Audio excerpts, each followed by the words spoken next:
شادی ہے کیا؟ شادی ایک عبادت ہے۔ آج ہم اسی بات کو اگر یاد رکھیں کہ شادی کے ذریعے ہم ایک عبادت کو مکمل کر رہے ہیں تو بہت ساری چیزوں سے ہم خود ہی بچ جائیں گے۔ اب نماز بھی عبادت ہے، حج بھی عبادت ہے، اس میں رسوم و رواج کو ڈالنا، روح تو فوت ہو جائے گی، مقصد تو ختم ہو جائے گا۔ اور رسوم و رواج ایک تو ہونا کہ اپنے کو بنا کے ڈال دینا، وہ بھی غلط، کہیں پہ یہود و نصارہ اور ہندوؤں کے رسوم و رواج ڈال دینا اور ان کو سنت کا لقب اور نام دے دینا، اس سے بڑی دشمنی انسان کیا کر سکتا ہے کہ عبادت کے ساتھ مسلمان اس سے زیادہ بڑی کیا دشمنی کر سکتا ہے۔ جس وقت نکاح ہو رہا ہوتا ہے نا، ایک لڑکا اور ایک لڑکی، جس وقت نکاح ہو رہا تھا ان دونوں کا، اس وقت ایک نئے فیملی یونٹ کی بنیاد پڑ رہی ہوتی ہے، ایک نئی فیملی کی بنیاد پڑ رہی ہوتی ہے۔ اس بنیاد میں ان کو دعاؤں کی ضرورت ہے تاکہ آگے عمارت اچھی تعمیر ہو اور نسلوں کی بقا اچھے طریقے سے رہے۔ جب ہم اس بنیاد میں گناہوں کے کنکر اور رسوم و رواج کے خش و خاشاک ڈال دیتے ہیں تو وہ عمارت اچھی نہیں بنتی، اس میں پریشانیاں ہی پریشانیاں رہتی ہیں۔ اس وقت ضرورت ہوتی ہے ہمیں دعاؤں کی۔ حضور پاک صلی اللہ علیہ وسلم نے بی بی فاطمہ رضی اللہ عنہ کو جب رخصت کیا تو اسماء ابن عمیس کہتی ہیں رضی اللہ تعالیٰ عنہ کہ میں نبی علیہ السلام کو بہت غور سے دیکھتی رہی، آپ صلی اللہ علیہ وسلم دونوں کے لیے دعائیں کرتے رہے، حاسدین کے حسد سے بچنے کی، ان کی نسلوں کے لیے، برکت کے لیے، ان کی زندگیوں میں دعائیں کرتے رہے۔ اور خاص طور سے انہوں نے اس بات کو پوائنٹ آؤٹ کیا کہ صرف انہی دونوں کے لیے کرتے رہے، کسی اور کے لیے نہیں کی، اس وقت کہ بیٹی اور داماد کے لیے دعائیں ہو رہی ہیں۔ یہ موقع دعاؤں کا ہے، یہ عبادت ہے، نکاح ایک عبادت ہے۔ ہم کیا کرتے ہیں؟ ہر قسم کے گناہوں کو بیچ میں ڈال کر اس کی بنیاد کو کمزور کر دیتے ہیں، جس کا نتیجہ کیا ہوتا ہے جو ہم آج دیکھ رہے ہیں۔ آج جتنی برائیاں ہمارے شادی بیاہ میں آ چکی ہیں یہ 100 سال پہلے نہیں تھی، 50 سال پہلے نہیں تھی۔ تو اس وقت برکتیں کیا ہوتی تھیں؟ اولاد زیادہ ہوتی تھی، محبتیں ہوتی تھیں اور طلاق کی ریشو بہت کم تھی۔ اور آج جتنے ہم گناہ اس میں ڈالتے چلے جا رہے ہیں، بے برکتی ہو گئی، اولاد کم ہو گئی، لڑکیاں زیادہ ہو گئی، لڑکے اور کم ہو گئے۔ ایک تو اوور آل اولاد کم ہوئی، پھر اس میں لڑکیاں زیادہ ہو رہی ہیں، لڑکے کم ہو رہے ہیں، اور جو سکون ہے نا زندگی کا، زواجی زندگی کا، اس سے دلہا بھی محروم اور دلہن بھی محروم۔ اس کو ہم گناہوں سے پاک کر لیں، پھر برکتیں دیکھیں کیسے آتی ہیں۔ اس کو سنت کے مطابق کر لیں، شریعت کے مطابق کر لیں، پھر دیکھیں برکتیں کیسے آتی ہیں۔ جب تک ہم واپس اس پر نہیں آئیں گے برکتیں آ نہیں سکتی۔ نکاح کی اہمیت کتنی ہے؟ ایک تو نبی علیہ السلام نے یہ فرمایا کہ تمام انبیاء کی سنت ہے، سنن المرسلین ہے نکاح۔ اور دوسرا یہ فرمایا نکاح میری سنت ہے، اور جس نے میری سنت سے اعراض کیا یعنی نکاح کو پسند نہیں کیا وہ مجھ میں سے نہیں۔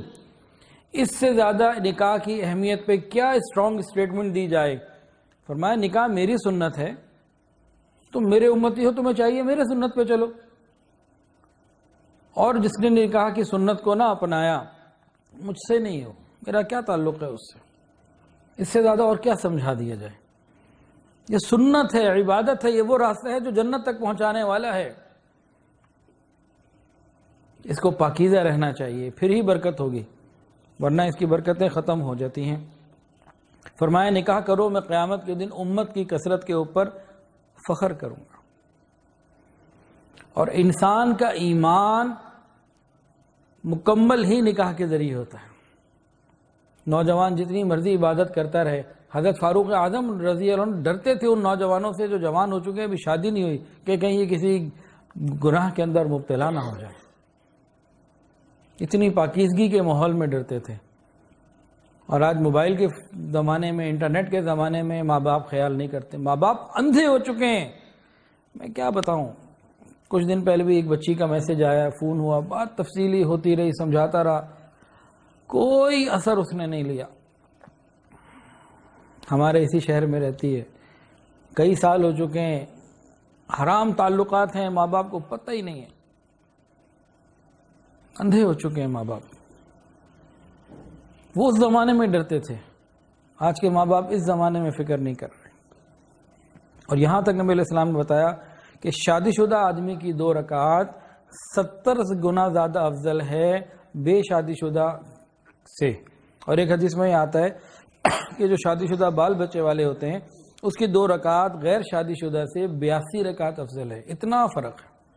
کیوں کہ یہ حقوق اللہ بھی ادا کر رہا ہے اور حقوق العباد کا بھی اہتمام کر رہا ہے.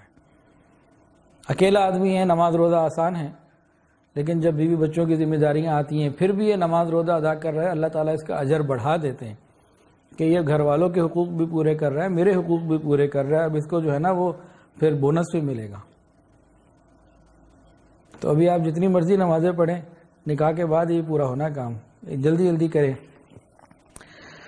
اللہ اکبر. نبی علیہ الصلوۃ والسلام کی مبارک عادت یہ تھی کہ جو بے نکاح لوگ ہوتے تھے ان کا نکاح کرواتے. صحابہ سے پوچھتے رہتے بھی آپ کا نکاح ہو گیا، آپ کا ہو گیا.